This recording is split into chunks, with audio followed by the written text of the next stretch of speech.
What happens to us when we die? It's a question man has asked since the beginning of time. Do we live briefly as physical beings, then simply vanish into oblivion, or do we live on in spirit form? Why are we here, and how did we come to be here? All questions man has pondered for ages. More and more, science is catching up with philosophy and gaining insight into what happens when we die. Perhaps death is not an end, but a beginning toward new worlds of existence we can only imagine.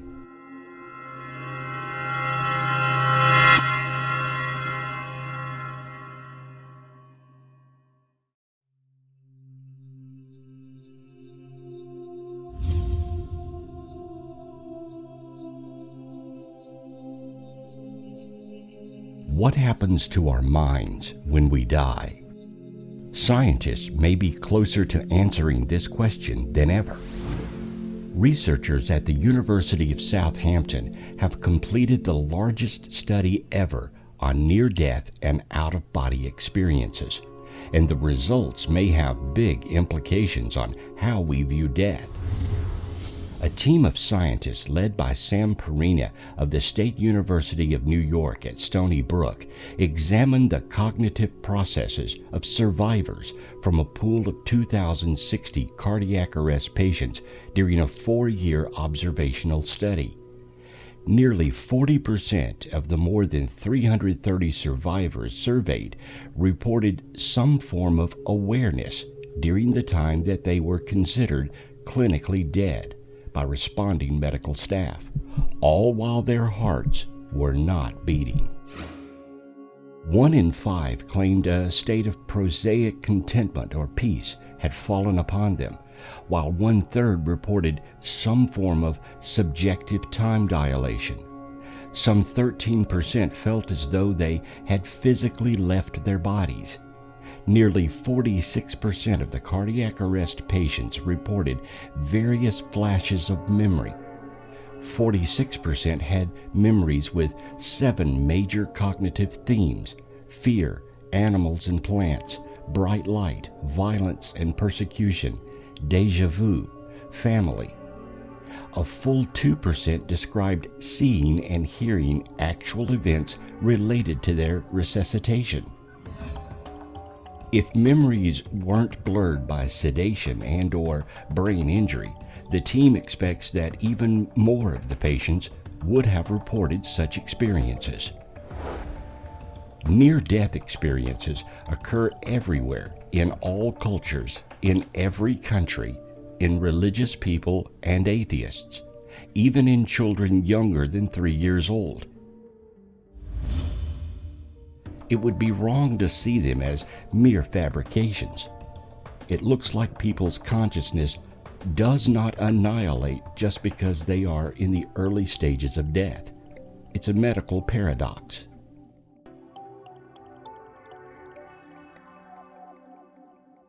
To get some insight into this mystery, researchers turned to the study of near-death experiences, or NDEs. According to the Outofbody Experience Research Center in Los Angeles, more than 8 million Americans have reported near-death experiences, which occur when a person is either clinically dead, near dead, or in a situation where death is likely or expected. Many people who have had near-death experiences report similar sensations, feeling as though they were floating outside of their bodies, moving rapidly through a tunnel towards light, or seeing deceased loved ones. Researchers continually study NDEs in an effort to make sense of the biological and neurological processes that may be behind such events. Some studies claim that NDEs are just another form of lucid dreaming, while others link these experiences to oxygen deprivation in the brain. For many, the question of what happens when we die is a mysterious one. A Today survey found that 55% of people are absolutely certain there is an afterlife. 37% are not certain, and 8% are certain there isn't an afterlife. Religion tells us that there is a reward after we die. That reward may be good or evil depending on how we have lived our lives here on earth. But even religion falls short of actually describing life after death. Whether you believe there will be pearly gates and streets paved with gold, or some ethereal plane where we live in bliss until we return to do it all over again, the actual nature of that existence eludes us.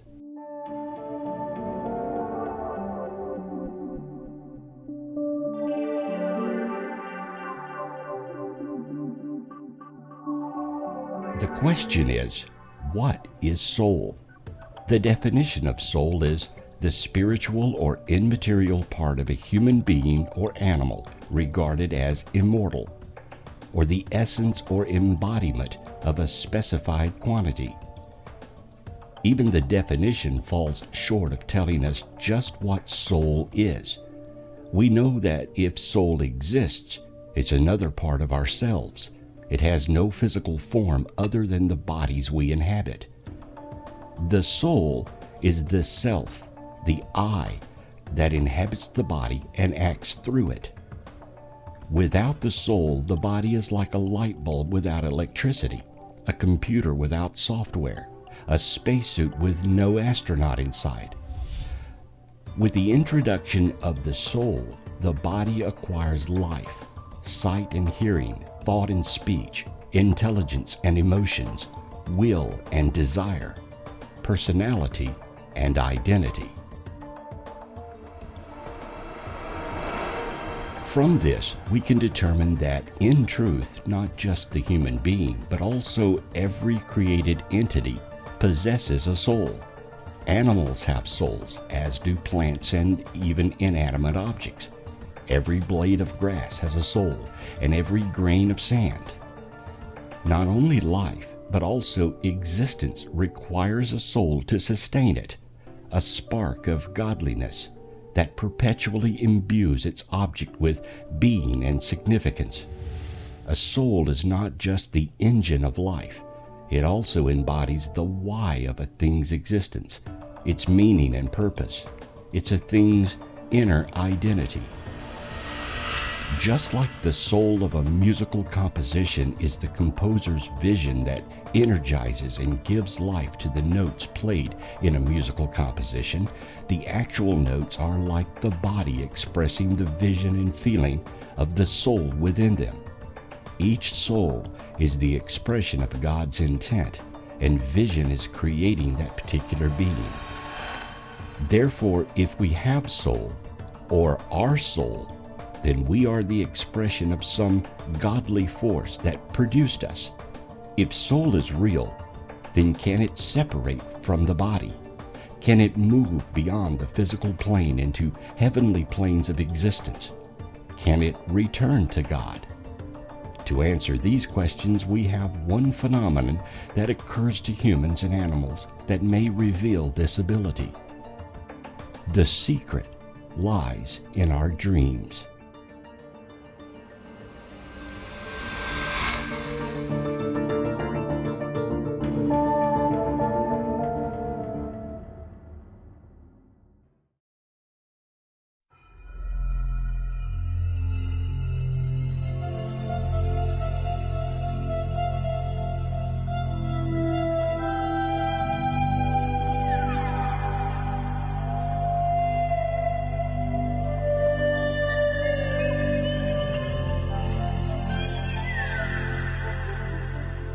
Dreams are stories and images that our minds create while we sleep.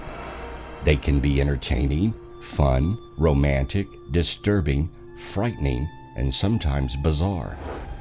The content and purpose of dreams are not fully understood, though they have been a topic of scientific speculation, as well as a subject of philosophical and religious interest throughout recorded history. The scientific study of dreams is called ornithology. Dreams mainly occur in the rapid eye movement stage of sleep. when brain activity is high and resembles that of being awake. REM sleep is revealed by continuous movement of the eyes during sleep. At times, dreams may occur during other stages of sleep. However, these dreams tend to be much less vivid or memorable. The length of a dream can vary. They may last for a few seconds or approximately 20 to 30 minutes. People are more likely to remember the dream if they are awakened during the REM phase. The average person has 3 to 5 dreams per night, and some may have up to 7. However, most dreams are immediately or quickly forgotten. Dreams tend to last longer as the night progresses. During a full 8-hour night's sleep, most dreams occur in the typical 2 hours of REM sleep.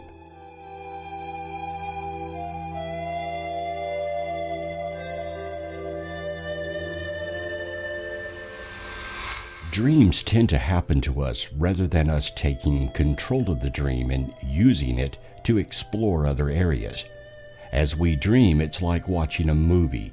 We are either so involved in the movie we forget that we are apart from it and watching, or we become so engrossed in the movie we are the actual character in the play. However, many people claim they can take control of a dream and thus travel to wherever they want, explore new worlds, and even visit people and places here on Earth. This is done by utilizing different bodies on different planes. A common technique is called astral travel. It is the ability to assume the astral or emotional body and travel within it. Astral travel is said to be limited to the astral plane or emotional plane and does not involve the soul. Many who astral travel also say there is a cord or tether that keeps you connected or bound to the physical in the event you get lost. It would be the equivalent of someone deep-sea diving with a hose to the surface for air. You are limited to how far and how deep you can go, but would have plenty to explore in your immediate surroundings. The practice of astral travel is common in New Age circles, and it is sometimes confused for soul travel.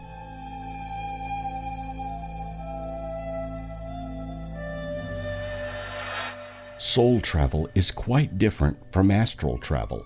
Since your soul exists on all planes, even those above the mind, you are already there. Soul travel is less travel and more coming into awareness with your existence as soul in another plane, and then exploring that plane with the freedom to move to different planes of existence. You are not tethered or bound. As your consciousness expands, you become aware of more and thus take on the body of that plane of which your awareness has fixed upon. It is said there are many places or dimensions of existence. For example, there is the physical plane where you are now. It is a solid environment and a place for soul to learn and burn off karma.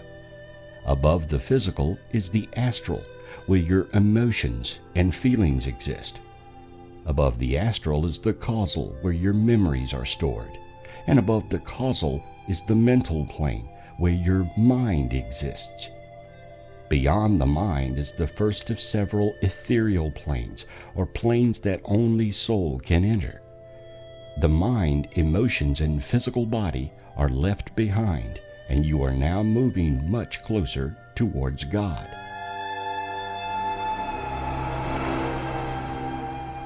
When we die, we leave behind the physical body to decay, and we exist only in these realms. People who believe in reincarnation believe that we remain there for a short time, then are reborn in the physical as another person and continue the cycle of learning and addressing karma. Others believe we are judged on our performance as a human and are given a directive to either remain in heaven or be sent to hell. If there is an afterlife and levels of heaven exist, Then what is hell? Can a soul be damned to hell? And is there an escape?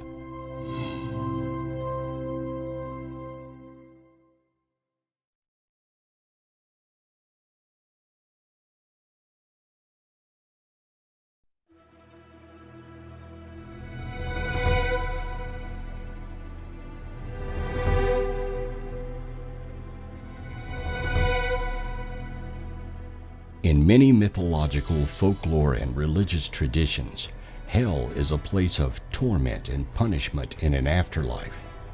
It is viewed by most Abrahamic traditions as punishment. Many are ruled by a death god such as Nergal, Hades, Hel, Enma, or the devil. Religions with a cyclic history often depict a hell as an intermediary period between incarnations. Typically, these traditions locate hell in another dimension or under the earth's surface, and often include entrances to hell from the land of the living.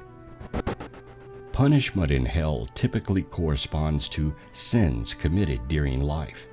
Sometimes these distinctions are specific, with damned souls suffering for each sin, but sometimes they are general, with condemned sinners regulated to one or more chamber of hell or to a level of suffering. In many religious cultures, including Christianity and Islam, hell is often depicted as fiery and painful, inflicting suffering on the guilty. Despite these common depictions of hell as a place of fire, some other traditions portray hell as cold.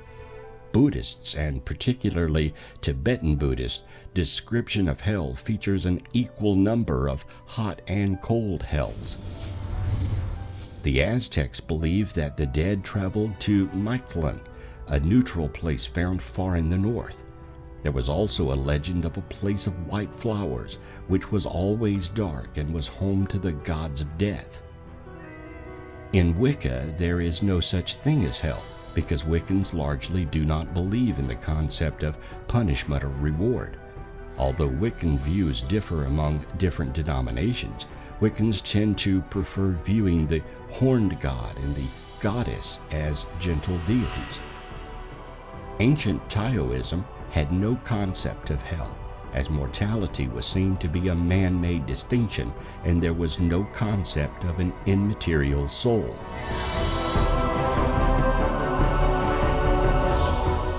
People who have near-death experiences sometimes describe hell when they return, and it's not a pretty sight. In March of 1992, Matthew Botsford walked out of a restaurant in Atlanta and found himself in the middle of a gun battle. He was struck in the back of the head with a 9mm bullet. Before he knew it, he had died and gone to hell. Matthew said he felt a hot needle-like pierce, excruciating painful for a brief moment on the top of his head. Botsford wrote in A Day in Hell an account of what he experienced in the underworld during the 27-day coma that followed the shooting. He said, "Utter darkness enveloped me, as if thick black ink had been poured over my eyes." He later described being hung over an abyss, as heat blasted up from below. Pairs of demonic eyes crept toward him before a divine entity grabbed him by the wrist and said, "It's not your time." In 2005, art professor Howard Storm rose to fame after claiming he had been viciously attacked by evil creatures in hell while unconscious before emergency surgery, an experience he described in his book, My Descent into Death. He tried to pray, which only provoked the angry creatures. They screamed at me, "There is no God." They spoke in the most obscene language, worse than any blasphemy said on earth. Though some near-death experiences involve a trip to hell, only 1 out of 5 was frightening, traumatic, or otherwise hellish. The vast majority of descriptions of an afterlife, even from atheists, are of a nice or heavenly place.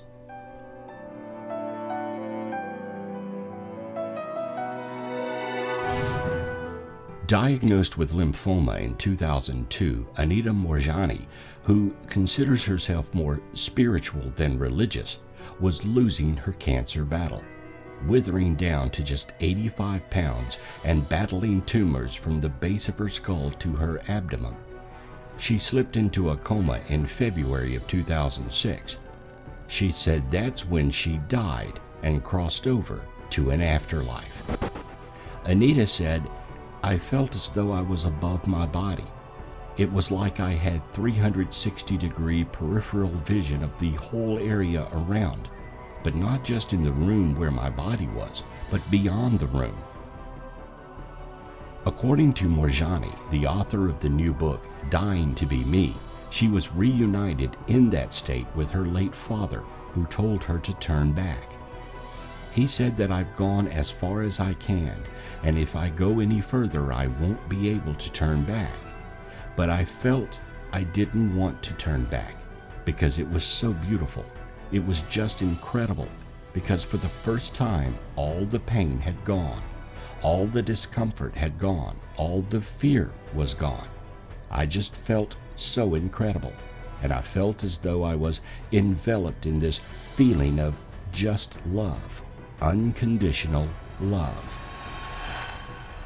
Citing an incredible clarity where everything started to make sense, she said she decided to return to her body because she believed it would heal very, very quickly, and it did.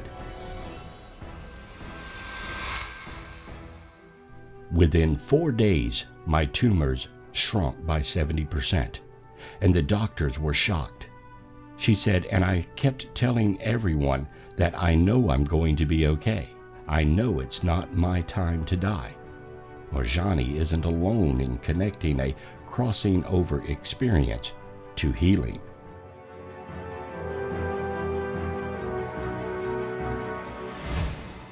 In the pre-dawn hours of November 10, 2008, Dr. Alexander became a comatose patient. For reasons that remain obscure, he was overcome by bacterial meningitis and was comatose on a ventilator in the intensive care unit within hours. His physicians were stunned to find that the culprit was a bacteria that almost never causes spontaneous meningitis in adults. After 6 days on triple antibiotics, showing no response and with little neurological function remaining, his physicians had few words of encouragement for his family. For 7 days, Alexander lay in a hospital bed in a deep coma. Then, as his doctors weighed the possibility of stopping treatment, Alexander's eyes popped open. Alexander's recovery is, by all accounts, a medical miracle, but the real miracle of his story lies elsewhere.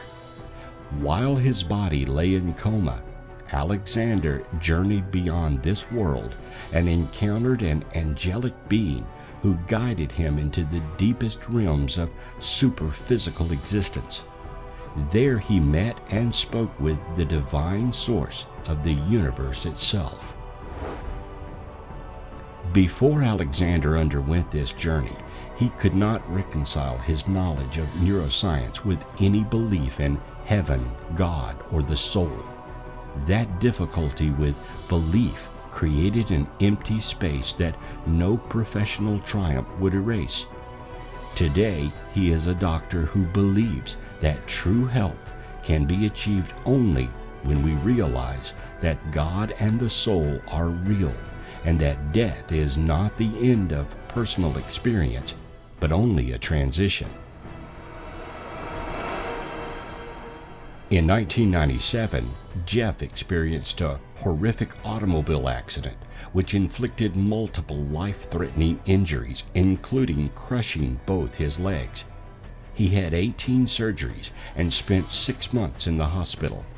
His left leg was amputated above the knee. The most devastating outcome of the accident was the loss of his wife and youngest son, both killed instantly. Overwhelmed by his own life-threatening injuries, Jeff had a profound near-death experience in which he met his wife on the other side, who told him he couldn't stay and had to return. Having that glimpse into heaven gave him the courage he needed to carry on and care for his living son. He has since remarried and adopted 2 more sons.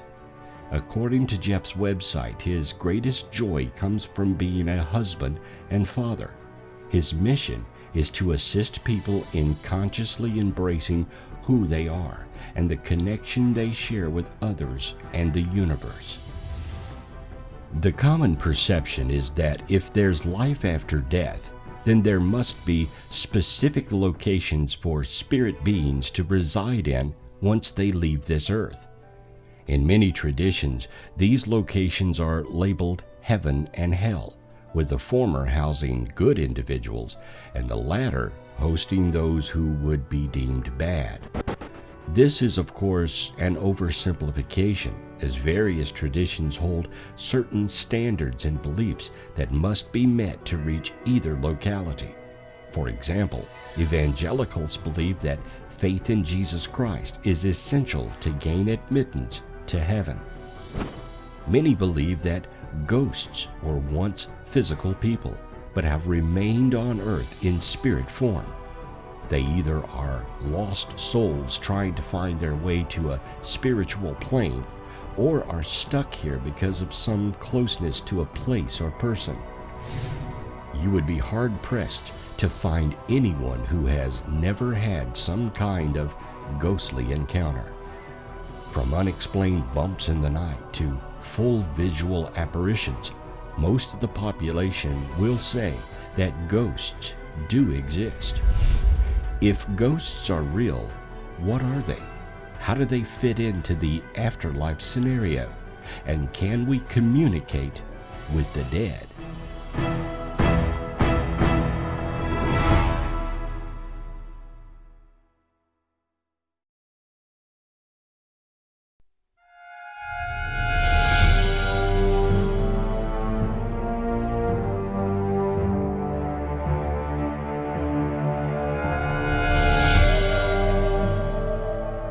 Are ghosts real?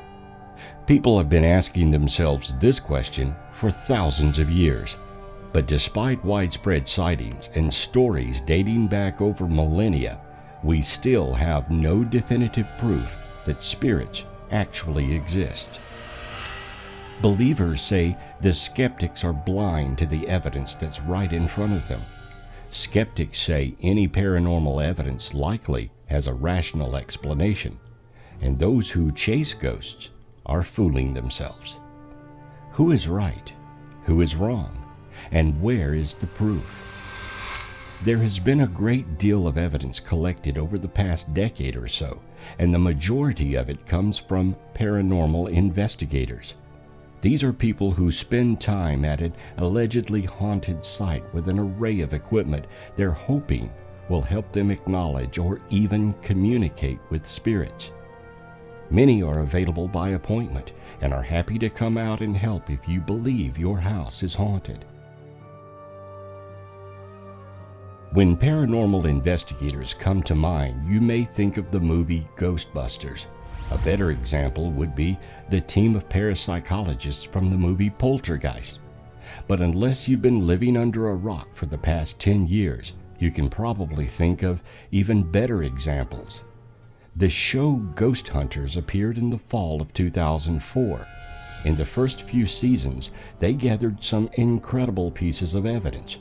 Paranormal research organizations began to pop up around the country, and a new paranormal craze was born.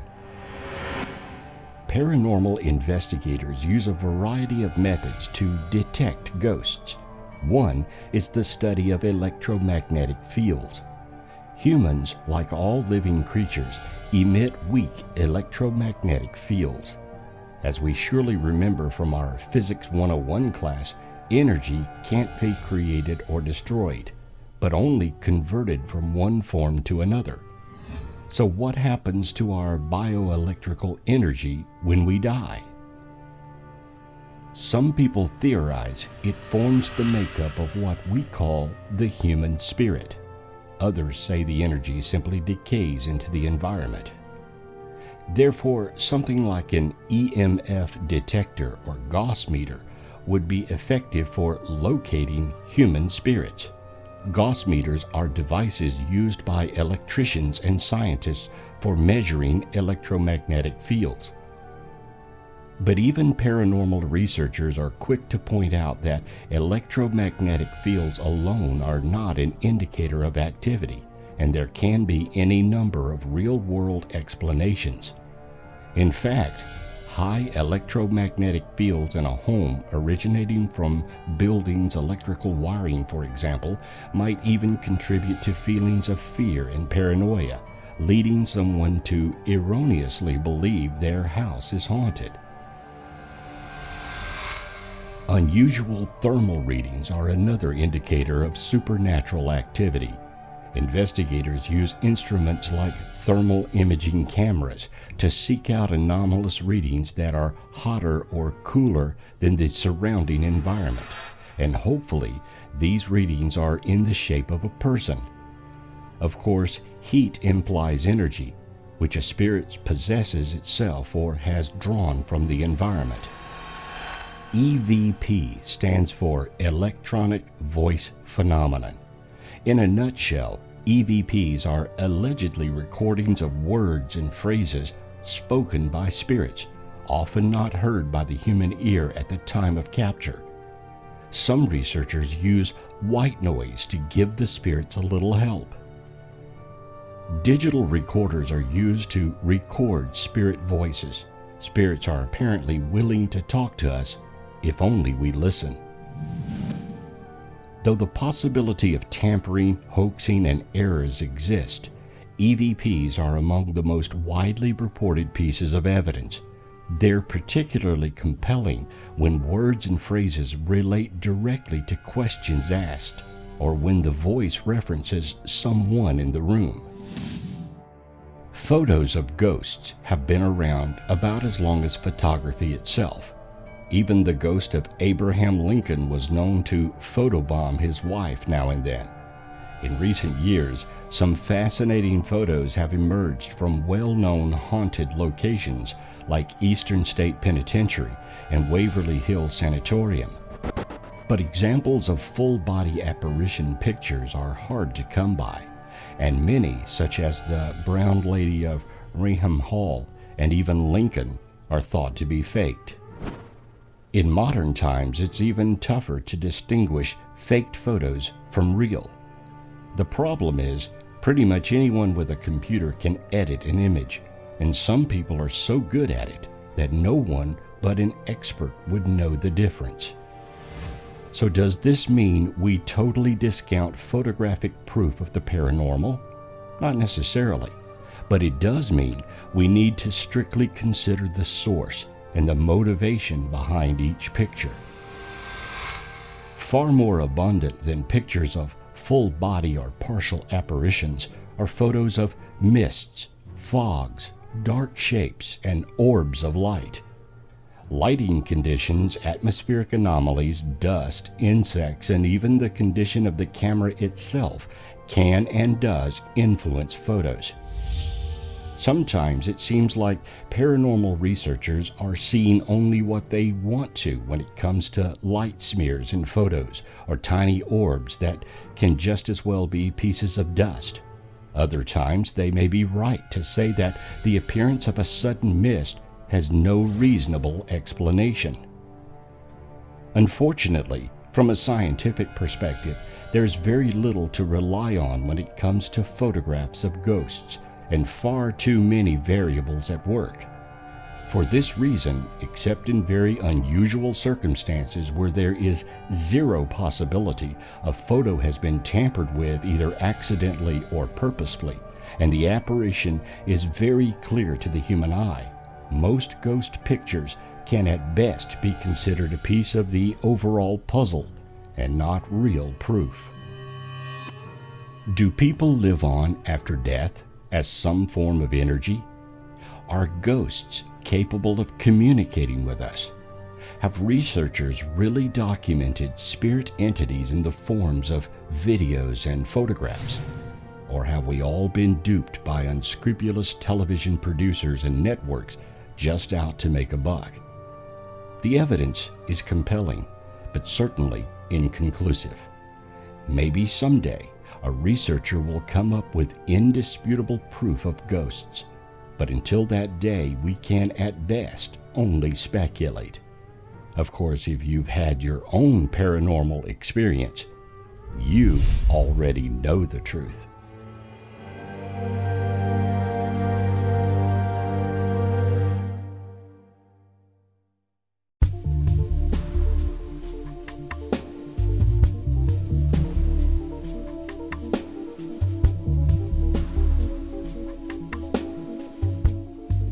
Whether real or fictional, angels have been with humans for millennia.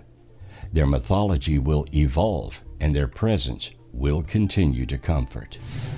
In Christianity and Islam, angels function mainly as God's messengers, mostly announcing births and deaths. But in modern times, they function more as guardians. Indeed, the word angel has come to describe any hero or benefactor. Angels are said to appear to people in times of need. Other times they are sensed as comforting but unseen presences. Despite centuries of theological speculation about angels, from their number to their duties to how many can dance on the head of a pin, no one knows if they exist outside of stories and legends. Many people believe they do. Polls suggest that nearly 70% of Americans think angels do exist. In their book, Paranormal America, sociologist Christopher Bader, F. Carson Minskin, and Joseph Baker note that angels pervade popular culture in books, television shows, and movies. Believers exchange in informal testimonials in newsletters and interpersonal communications about the potential power of angels to influence the world, and more than half of Americans, 53%, believe that they have personally been saved from harm by a guardian angel. In 2007, Baylor Religion Survey found that 57% of Catholics, 81% of Black Protestants, 66% of evangelical Protestants, and 10% of Jews reported having a personal experience with a guardian angel. Curiously, 20% of those who identified themselves as having no religion also claimed having encountered an angel. In one famous 2008 angel encounter, a North Carolina woman named Colleen Banton claimed that an angel miraculously healed her daughter.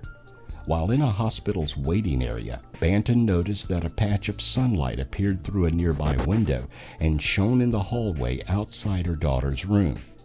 Her daughter soon got better, and Banton attributed the recovery to the angelic visit. Though angels are said to dwell in heaven, their visits to the earthly realm are not always benevolent. The most famous angel is Satan, who rebelled against God and was cast out of heaven. Biblical angels wage warfare, lay siege to cities, and kill people. The archangel Michael, for example, is often depicted as the leader of God's army, destroying armies with his terrible powers and flaming sword. These avenging angels seem to have disappeared in modern times. It would be strange indeed to hear the victim of an accident or disaster blame an angel for their misfortune. Angels are the messengers of the afterlife. They often save individuals here in the present and may even appear to us as living people ready to help when needed. If angels do exist, then the realm in which they come from may be the same realm where we go when we die. In fact, we may become angels when we die, and are then sent back to earth to watch over as guardians of mankind. The idea that man returns to earth after life is not new. Reincarnation is a belief held by many people, even non-religious people. The concept that we live only once and must get everything right or accept a Savior to enter heaven is only a small percentage of religious dogma held by the people of earth. In total, more people believe in some form of reincarnation than do not. Reincarnation is the philosophical or religious concept that an aspect of a living being starts a new life in a different physical body or form after each biological death. It is also called rebirth or transmigration and is a part of the samsara doctrine of cyclic existence. It is a central tenet of all major Indian religions, namely Buddhism, Hinduism, Jainism, and Sikhism. The idea of reincarnation is found in many ancient cultures, and a belief in rebirth was held by such historic figures as Plato and Socrates. It is also a common belief of various ancient and modern religions, such as Spiritism, Theosophy, and Ekankar is found as well in many tribal societies around the world. In places such as Australia, East Asia, Siberia, and South America. Celtic Druids are also reported to have taught a doctrine of reincarnation. In Judaism, the Zohar, first published in the 13th century, discusses reincarnation at length. According to various Buddhist scriptures, Buddha believed in reincarnation and in the existence of other worlds of afterlife.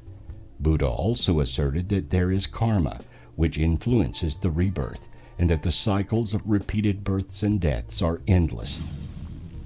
The body dies, assert the Hindu traditions, but not the soul, which they assume to be the eternal reality, indestructible and bliss. Everything and all existence is believed to be connected and cyclical in Hinduism. All living beings composed of two things, the soul and the body or matter. Atman does not change and cannot change by its innate nature in the Hindu belief. In contrast, the body and personality can change, constantly changes, is born and dies.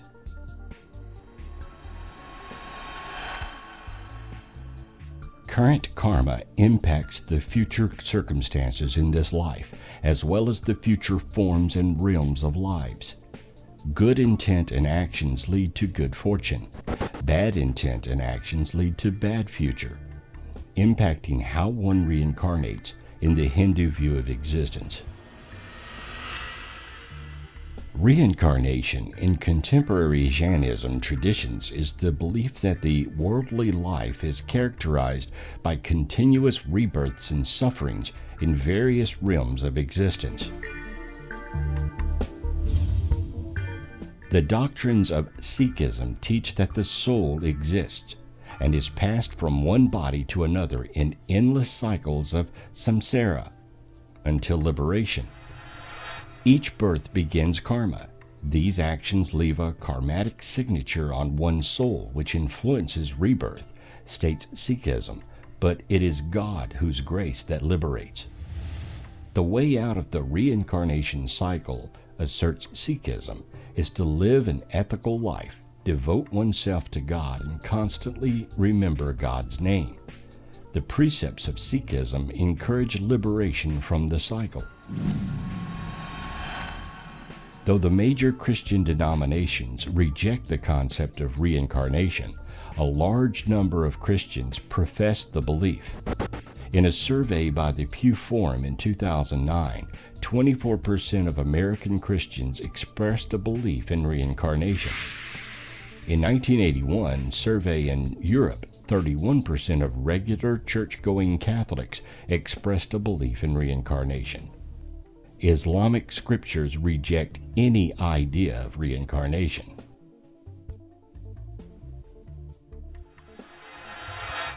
Wicca is a neo-pagan religion focused on nature, guided by the philosophy of Wiccan Rede that advocates harm none, do as ye will. The concept of karmatic return in Wiccan states that our deeds return to us threefold, or multiple times to teach us lessons. The threefold law. whether it is this lifetime or the next. Reincarnation, therefore, is an accepted part of the Wiccan faith. Wiccans also believe in death and an afterlife as important experiences for the soul to transform and prepare for future lifetimes. Some of the key beliefs taught by Eckankar include soul travel, karma, reincarnation, love, light and sound, and many other spiritual topics. Eckists believe God is the endless source from which all forms are created, and that the egg, the sound current, flows out of God and into the lower dimensions down to the physical plane. Primary to the teaching is the belief that one may experience the perspective of soul beyond the limits of the body. Also, the concepts of karma and reincarnation help to explain situations in life as the playing out of past causes.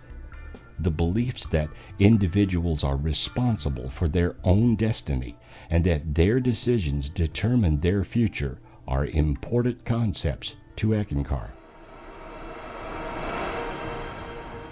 As for the average individual, they hold their belief in reincarnation quite lightly and are unclear on the details of their ideas. Personal experiences such as past life memories and near-death experiences had influenced most believers, although only a few had direct experience of these phenomena. The idea that we die and then return is a connection to nature itself. Flowers die, then return in the spring. The cycle of seasons is another example. So in death, if we return is visible in nature, then why should we be any different? Perhaps the afterlife is a place we go to wait for a chance to return and learn more by being physical.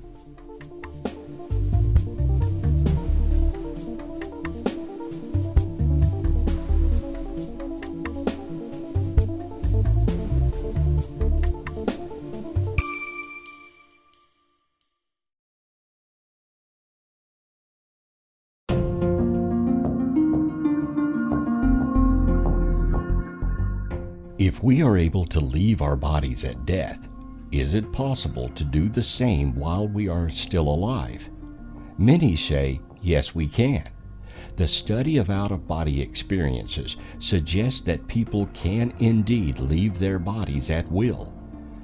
The out-of-body experience, or OBE, is the experience of moving away from the body, so it is difficult for scientists to record these experiences easily and measure their results because they are subjective. As a result, scientists can study these cases indirectly by examining records of people who have had an OBE. Out-of-body experiences were also recognized in Hindu philosophy. The subtle body is able to separate from the physical body under certain conditions.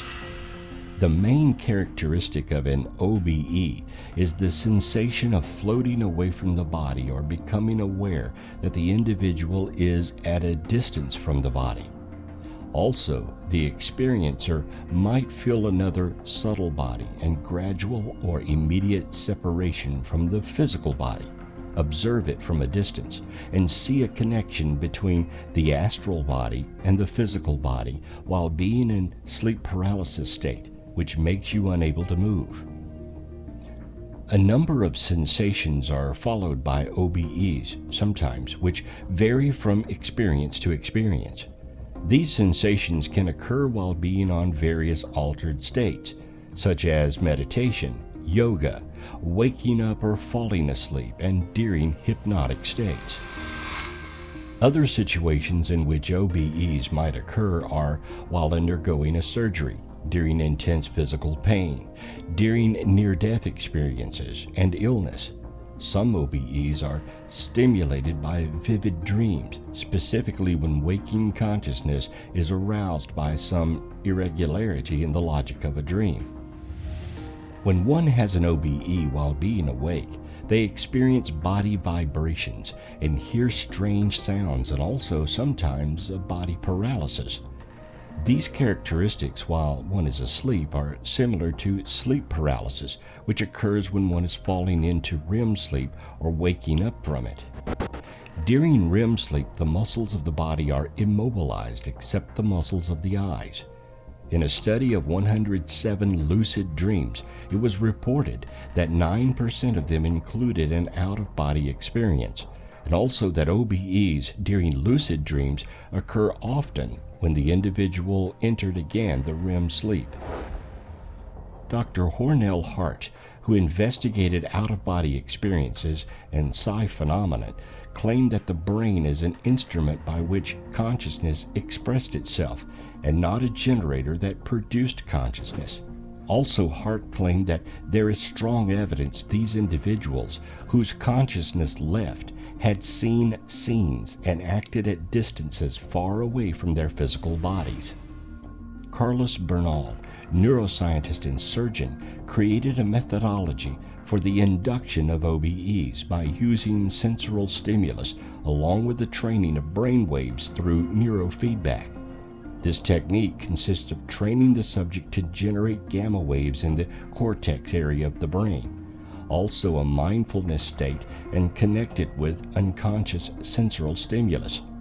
When the subject is exposed to the stimuli while being in REM sleep, a lucidity of consciousness is induced. People argue whether the out-of-body experiences take place in the body or out of it. An answer to this matter can be found based on Buddhism. Buddha considered the ego to be an illusion. This reality is only a construction of our information processing system, modulated by our social condition. The sense of our identity is a social construction as well. Out-of-body experiences and near-death experiences can make us wake up from the illusion that we are only this body. Writers within the fields of parapsychology and occultism have written that OBEs are not psychological and that a soul, spirit, or subtle body can detach itself out of the body and visit distant locations. Out-of-body experiences were known during the Victorian period in spiritualist literature as traveling clairvoyance. The psychic researcher Frederick Myers referred to the OBE as a physical excursion. An early study which described alleged cases of OBEs was the 2-volume Phantasms of the Living, published in 1886 by the psychic researchers Edmund Gurney, Myers, and Frank Podmore. The book was largely criticized by the scientific community as the anecdotal reports lacked evidential substantiation in nearly every case. In 1927, Arthur Powell was an early author to advocate the subtle body theory of OBEs. Sylvian Muldoon in 1936 embraced the concept of an etheric body to explain the OBE experience. The psychic researchers in 1938 had also supported a similar view, describing the phenomenon of the OBE experience in terms of bilocation, in which an etheric body can release itself from the physical body in rare circumstances. The subtle body theory was also supported by occult writers such as Ralph Shirley in 1938, Benjamin Walker in 1977, and Douglas Baker in 1979. James Baker wrote in 1954 that a mental body enters an inner cosmic region during the OBE. In the 1970s, Carlos Osis conducted many OBE experiments with the psychic Alex Tanuas. For a series of these experiments, he was asked whilst in an OBE state to try and identify colored targets that were placed in remote locations. Osis reported that in 197 trials, there were 114 hits. In surveys, as many as 85% of respondents tell of hearing loud noises known as exploding head syndrome during the onset of OBE. It may very well be that when we die, our consciousness shifts to one of our other bodies so that we maintain as an individual until either we can return to a new physical body or remain in a heavenly state. As humans, it is comforting to know that when we die, we do not simply cease to exist, but rather move on to a new location, perhaps in a heavenly realm. If soul is real, then can it be destroyed at all? Like matter, it may change, but cannot be completely destroyed. Perhaps we are eternal beings that exist forever in various forms?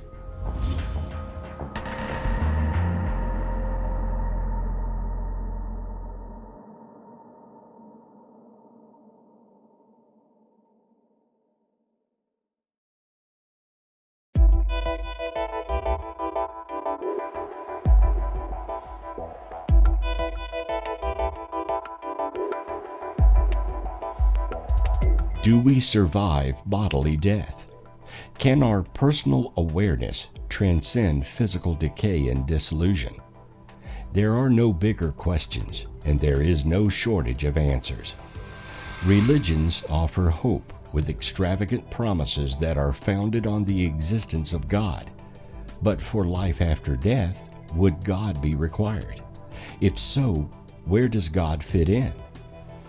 It should come as no surprise that we have some sort of internally hardwired need to believe in an afterlife, especially one which is pleasant, like heaven. That, of course, doesn't make it a necessity or a given. The only experience we've ever had has been as a living being. Since we haven't yet experienced death, it is in the realm of the totally unknown and unknowable unless we cross that boundary. At best, we are nervous about the unknown, even scared, perhaps terrified. Even more so when the unknown is also unknowable. No one has yet to prove beyond reasonable doubt to have come back from the grave and tell us about death, which is the biggest, most important unknowable of the lot. So it's no wonder that believing in an afterlife or heaven helps us overcome our unease. Despite that, we still fight to postpone death, no matter how convinced we are that heaven awaits. The odds are there is an afterlife, because our consciousness is not a measurable physical quantity. It appears to exist on its own, whether or not a body is attached to it. Therefore, it would exist after death. At death, the human body begins to decay and return to the earth. We, however, continue as spirit and are liberated from the physical.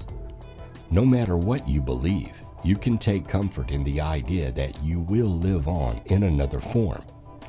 And should you perish with the body, then your belief will not harm you in any way. So believe and look forward to the wondrous realms you may enjoy when this life ends.